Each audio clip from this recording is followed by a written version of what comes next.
Over the next 45 minutes, we are going to hear from 3 different organizations that are leveraging mapping tools for social and environmental impact. First up is Tasso Azevedo from MapBiomas. Tasso is founder and general coordinator of MapBiomas, and today he's going to tell us all about MapBiomas and how it is scaling to meet the needs for policy and decision-making around global land cover and land use change. Let's make some noise for Tasso.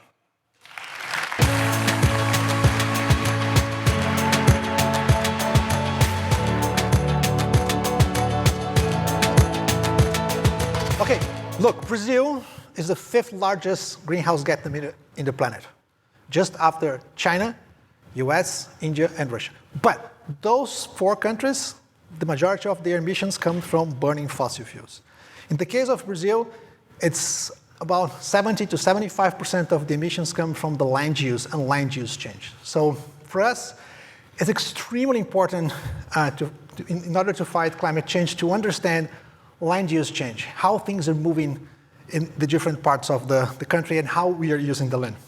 So that's why we form this network in Brazil with universities, NGOs, and startups, technology, to build up time series of land cover, land use data in Brazil.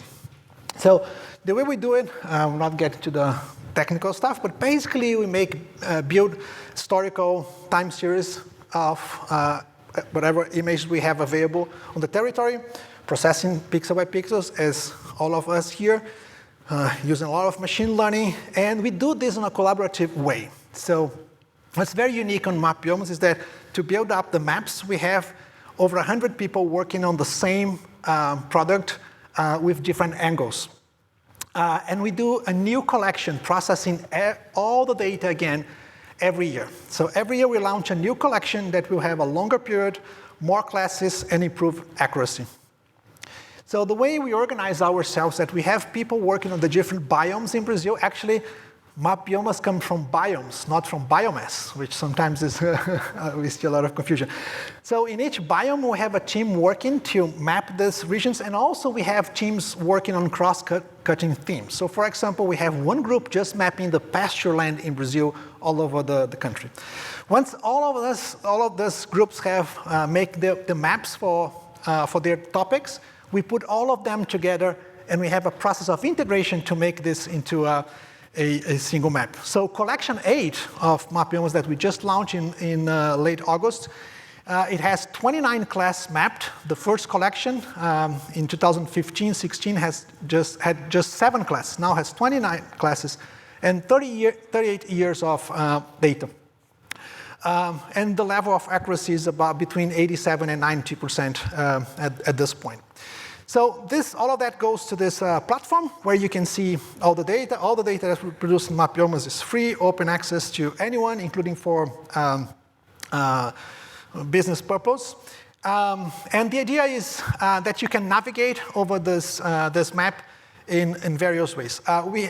Most of the map is on 30-meter resolution. We just launched a beta version of the 10-meter resolution maps, but most of what I'm talking here is about the 30-meter resolution.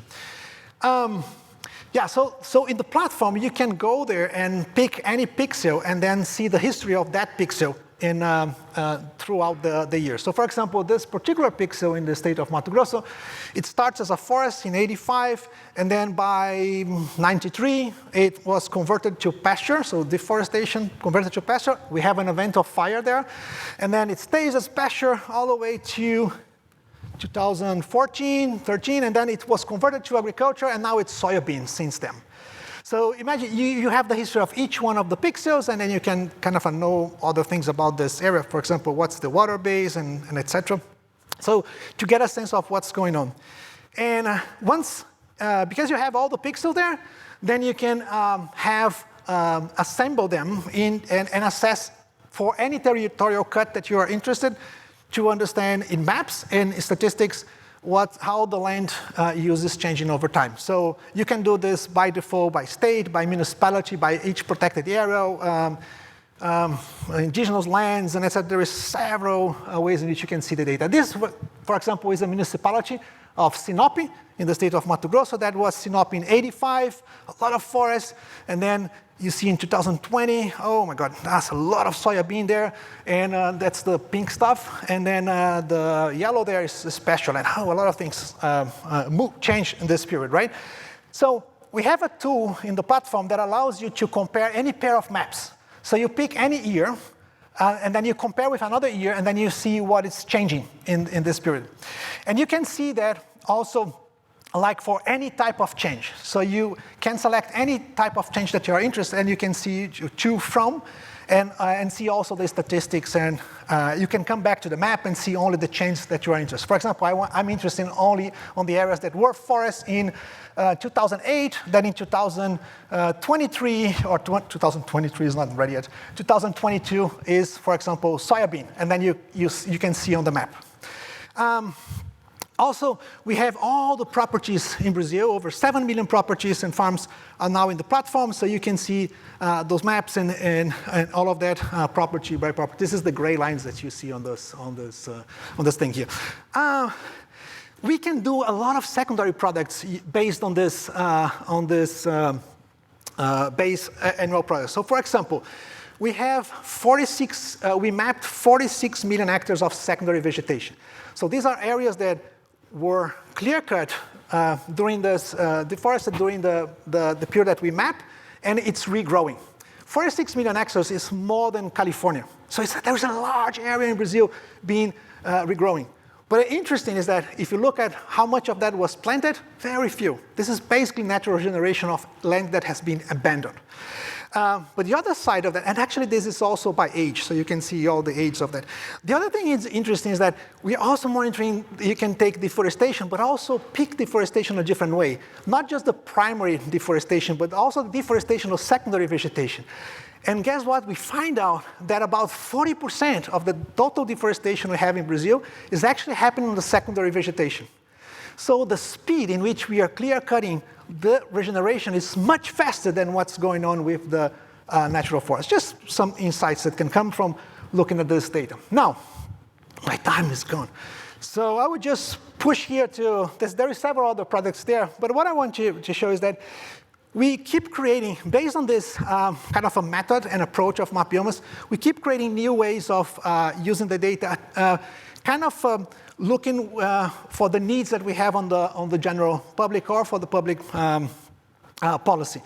So one example is what we call MapBiomas Alert, where we take every single deforestation alert that comes from any one of the different systems that are collecting alerts of deforestation, and we report one by one. So put an image of high-resolution imagery before and after deforestation, and then a specific report for each one of those deforestations that are perfectly located in time and space. And so with this process, we produce, since 2019, when we started, 346,000 deforestation events were validated and fully reported one by one. This is 7.6 million hectares, and it's about 200 new deforestations a day during this last 4.5 years. So one of the applications of this is for finance, for example.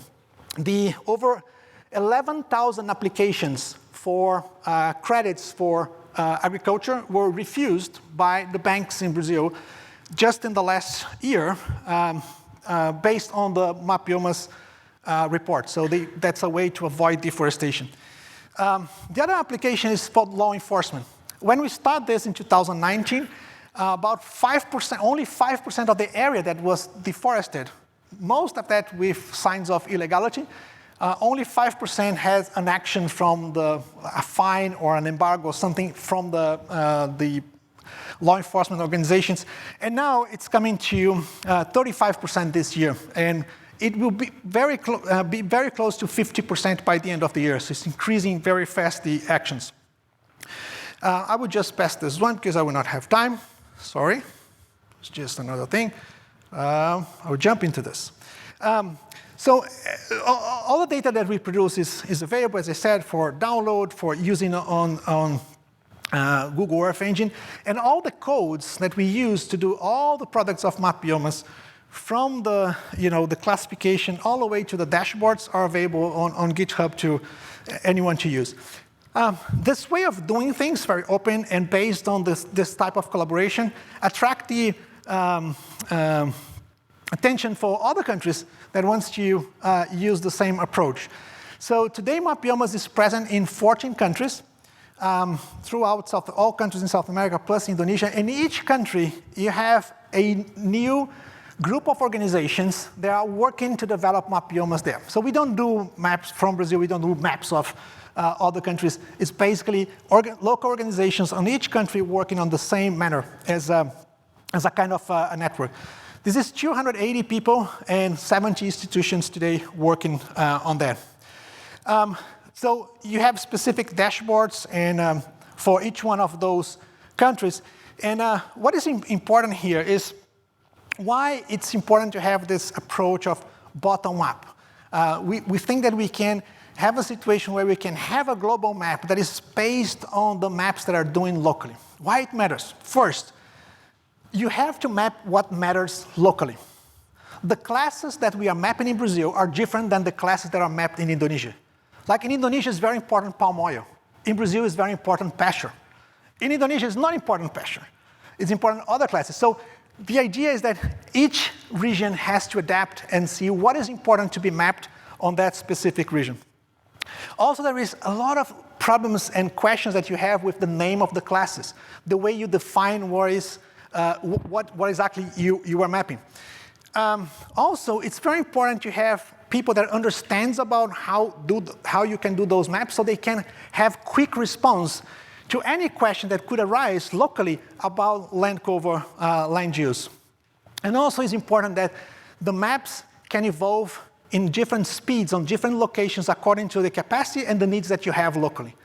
So every year you have a new collection, and every year you can have new countries, new groups involving and developing from bottom up, developing their maps to be more detailed and with more quality over the time. And most important, maps are power.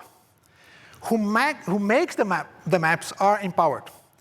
So this is an extremely important thing to realize, and that's why we changed our mission in MapBiomas recently. The mission of MapBiomas Network now is actually to build a local capacity in each tropical country to generate these land use and land cover data sets on remote sensing that can be useful, updated, accurate, relevant, and to be used by the decision makers in public, private, and civil society sectors to foster sustainable management of natural resource and climate change mitigation and adaptation. The next step for us, obviously, is going into Africa and have more partners there, really willing to engage on this process. And we are eager to find people that are interested to move into that, also in that direction. There is a booth, right? There with demonstration and the end here. Sorry, I used 2 minutes more than I should.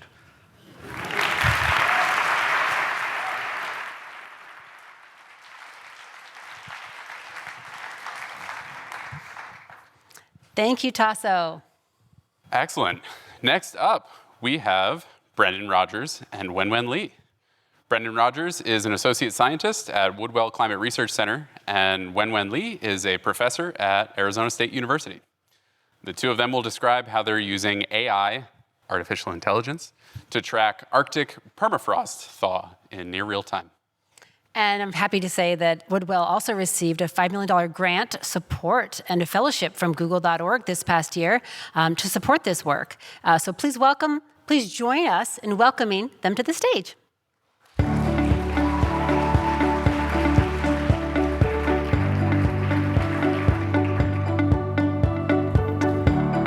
Hi everyone, I'm Brendan Rogers. Hello, my name is Wenwen Lee. And today we're here to talk to you about tracking Arctic permafrost thaw using GeoAI to inform climate action. So admittedly, I think about permafrost a lot, but I realize for most people it's probably not a household term. So what is it? Technically, permafrost is any ground that has remained frozen for at least 2 consecutive years, and in most cases many more years than that, hundreds or thousands of years. It can be very deep, as you can see in this photo, actually much deeper than even shown here, and often rich in both carbon and ice.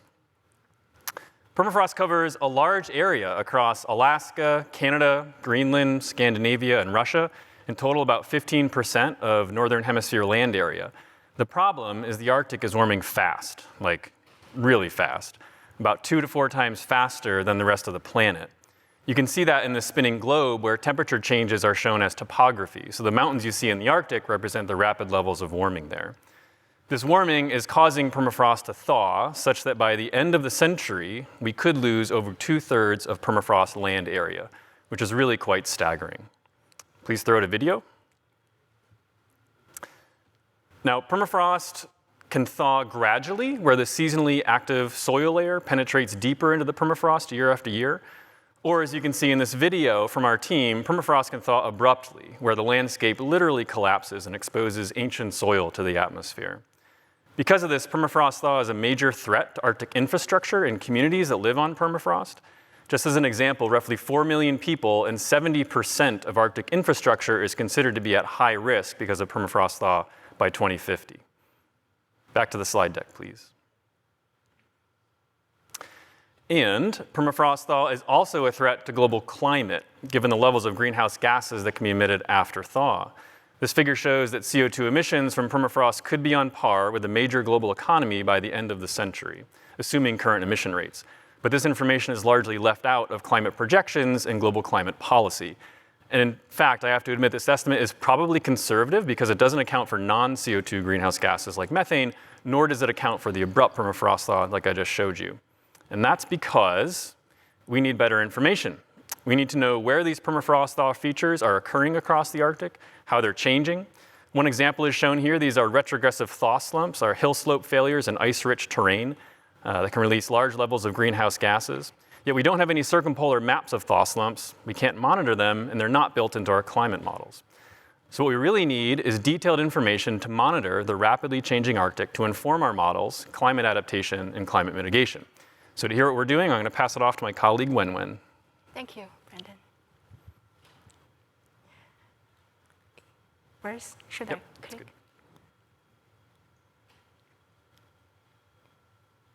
Our project is based upon Permafrost Discovery Gateway, a National Science Foundation-funded project to build a web-based platform that simplifies knowledge production from geospatial big data. And our goal is to make the data product available to anyone and everyone with the internet access. Here are some examples of the big data product that are made available on Permafrost Discovery Gateway.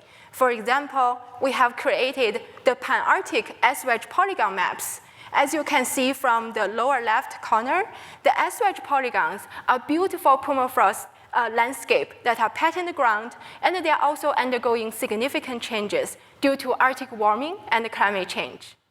And another data set we have created is the surface water change data. On this data layer, you can see all the expanding lakes in blue and all the shrinking lakes in red, and also the neutral lakes in yellow. Another example of the data set is the drained lake basin classification map, which is also conducted at a Pan-Arctic scale.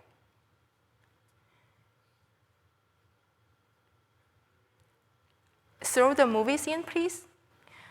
Once you get onto the Permafrost Discovery Gateway, you will be able to view all the big geospatial data that has been created.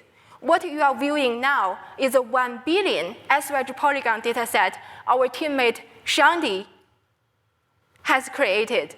Can you go back to the video, please? So we analyzed tens of thousands of super high resolution satellite image at 0.5 meter pixel size using AI and high performance computing. Get back to the slide, please.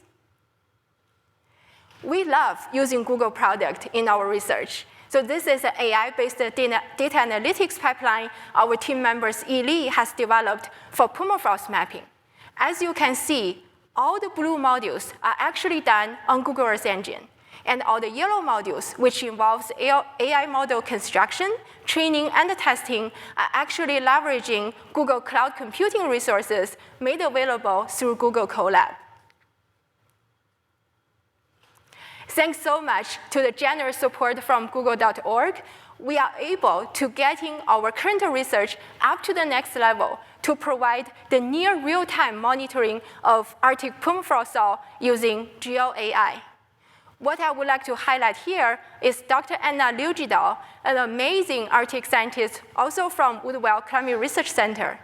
Anna is a lead PI of this project. Working together, we are creating cutting-edge geospatial technology to advance science and also help the Arctic communities. So what we plan to do now and into the future is to go beyond the creation of geospatial big data, but also includes the creation of spatial temporal big data using AI. And this includes the generation of important permafrost data set like retrogressive thaw slump and ice wedge polygons. And we are also going to conduct the pan-Arctic mapping of infrastructure and the surface hydrology data. And once we have this spatial temporal big data available, we will develop trend and pattern analysis tool to make new discoveries about the permafrost dynamics. A third pillar of this project is to develop scientific workflow and visualization platform where we can better connect to the communities and also conduct science storytelling. One of the very exciting aspects of this project is going to develop the physics-informed AI model to track Arctic permafrost thaw. So besides incorporating the spatial triggers like the ground ice, terrain, and the drainage conditions, we are also incorporating the spatial temporal big data like the time sequence of environmental and climate drivers like temperature, precipitation, and wildfire. Putting them together and use AI, we will be able to better predict where and when future permafrost thaw might occur. And we look forward to working with Google Fellows on these important and challenging topics.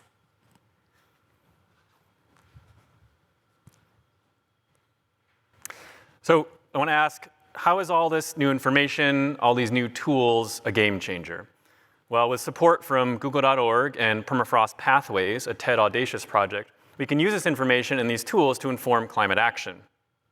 First, this information can be used to inform urgent climate adaptation decisions that Arctic communities, and especially Arctic indigenous communities, are being forced to make. This includes relocating entire villages because of the impacts of permafrost thaw is having on infrastructure and ways of living. In order to support existing and new infrastructure, we need to know where permafrost is thawing and leading to unstable sinking ground. Second, our models of permafrost and carbon need to include information on abrupt permafrost thaw, and they currently do not. We can use these new geospatial products in tandem with model development to calibrate, validate, and initialize ecosystem models to better understand what this all means for global climate. And third, we are using this information to inform climate policy and motivate climate action, both internationally and domestically, as shown in this photo with Sue Natali from our team testifying before the US House of Representatives last year. All these new data and advanced visualization tools will be available on the Permafrost Discovery Gateway, which is key for communicating the information, because ultimately permafrost is thawing and will continue to thaw to some degree. But instead of flying blind, we can use advanced GeoAI and Google tools to inform better adaptation decisions, derive more accurate climate projections, and better align climate policies with climate goals set forth by the Paris Climate Agreement. I promise you there is still a wide range of possible permafrost and climate futures. And information we're generating with the incredible support and resources from Google will help ensure we're headed down a more equitable, just, and safe path for Arctic communities and everyone on the planet. So Wen and I thank you for your attention. Thank you.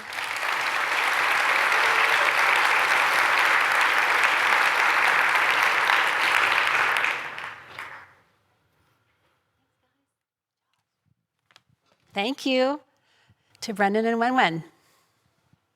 And so last but not least, we'd like to welcome Jennifer Ross from the U.S. Department of Agriculture Forest Service. Jennifer's going to share some stories about the U.S. Forest Service Landscape Change Monitoring System, LCMS, and how the tool helps their team understand and monitor change. Please give a big hand to Jennifer.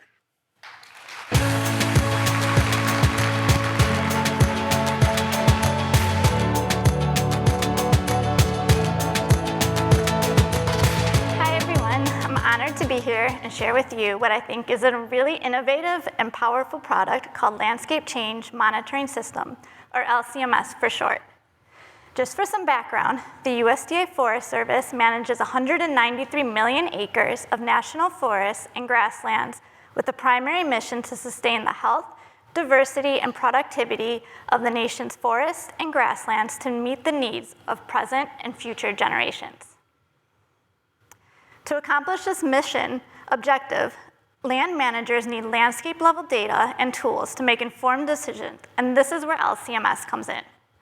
LCMS is a remote sensing-based system for mapping and monitoring landscape change across the United States. It was developed in partnership with the USDA Forest Service and the Rocky Mountain Research Station. Through an enterprise agreement with the USDA Forest Service and Google, LCMS is powered by Google Earth Engine and cloud computing to process nearly 40 years of Landsat data and Sentinel-2 archives. My story with the LCMS is relatively short. I have been the federal lead for the project for about a year. However, my Forest Service story started over 20 years ago. Let me tell you about my background and how it led me to LCMS. I spent the bulk of my career so far working in the Rocky Mountain region of the Forest Service. The Rocky Mountain region, also known as Region 2, is comprised of 5 states: Colorado, Wyoming, South Dakota, Nebraska, and Kansas. In the Rocky Mountain region, I worked for Forest Health Protection. During the summer and early fall each year, Forest Health Protection and its partners conduct aerial surveys to map forest insect and disease activity.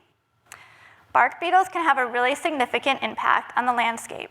Here in California, an unprecedented 102 million trees were killed from bark beetles in 2012 through 2016. Aerial surveys provide an annual snapshot or headline of forest health conditions over large areas more efficiently and economically than other methods. To conduct the surveys, observers in small aircraft record areas of insect and disease activity. The observer looks for characteristic signatures to distinguish the tree species and the type of damage that has occurred. During the survey, all of the observed damages are recorded, and the data is then compiled for use in the production of maps and summary statistics. Aerial survey data tells a really important story of what is happening on the ground right now in real time and provides critical information that land managers and resource specialists rely on for the current condition of the forest ecosystems where they work. In other words, it presents the headlines of the landscape story to land managers. In the 2000s, the northern Front Range of Colorado experienced a mountain pine beetle epidemic with widespread mortality in lodgepole pine, ponderosa, and limber pine forests. Over time, in large beetle epidemics, the aerial survey data starts to accumulate, and the headlines make the whole story of the landscape really difficult to decipher. While the aerial survey headlines are super important, critical details of the landscape mosaic are lost when you just read the headlines. In searching for the details of that landscape story is when I was first exposed to LCMS.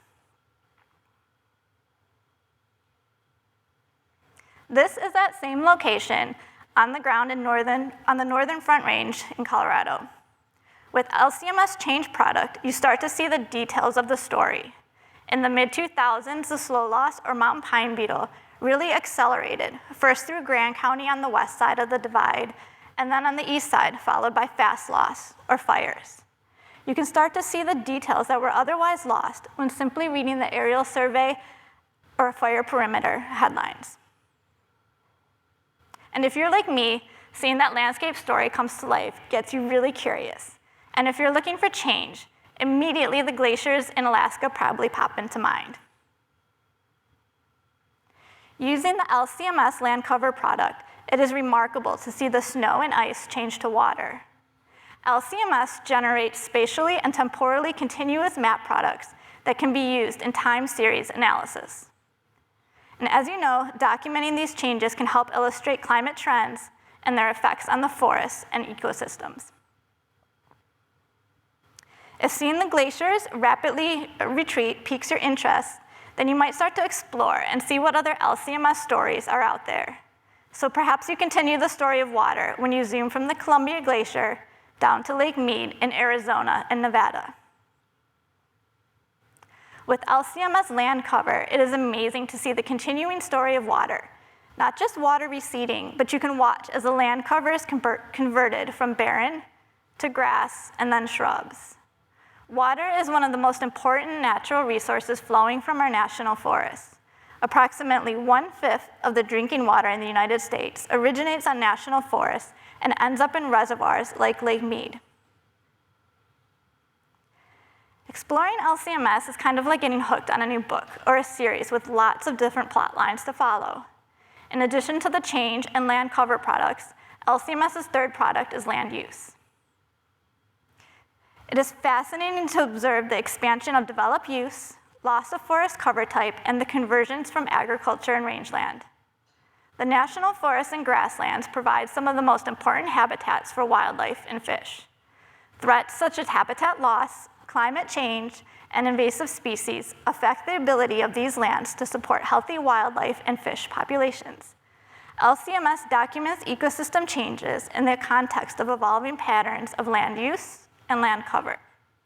It can provide critical information to help support and direct land management planning to maintain or restore the ecological integrity of ecosystems and the diversity of habitat types.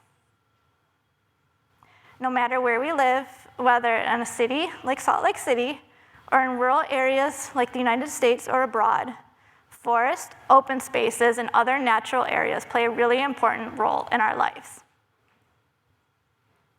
Here, around the Great Salt Lake, you can see the land cover conversions as the lake levels decline due to prolonged drought conditions. The lake and surrounding ecosystems provide important ecological, economic, and social benefits to the communities around it.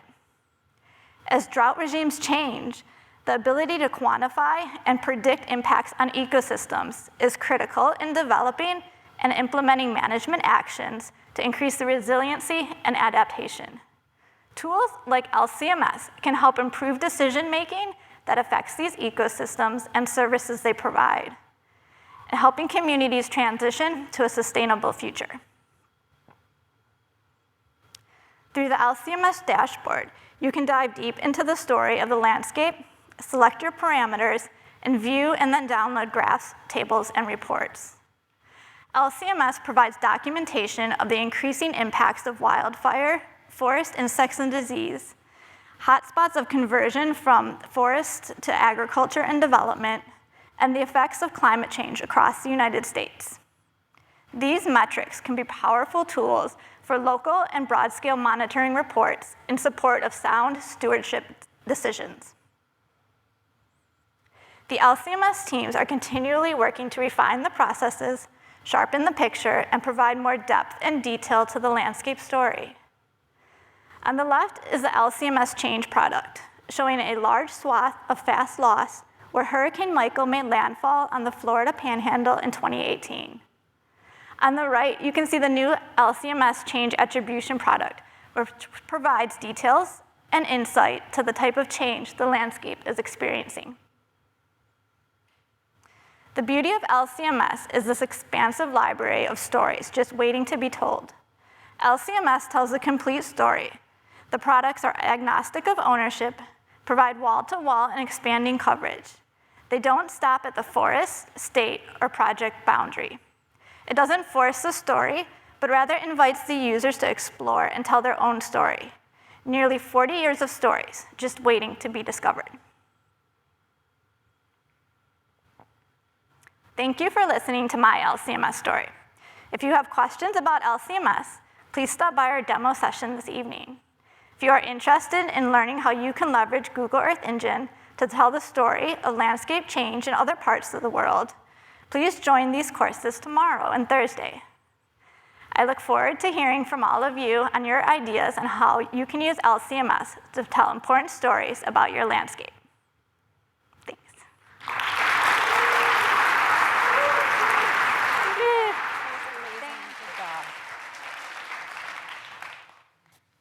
Awesome. Wow. Big thank you to all our speakers. Let's do another round of applause just for everybody. That was nice.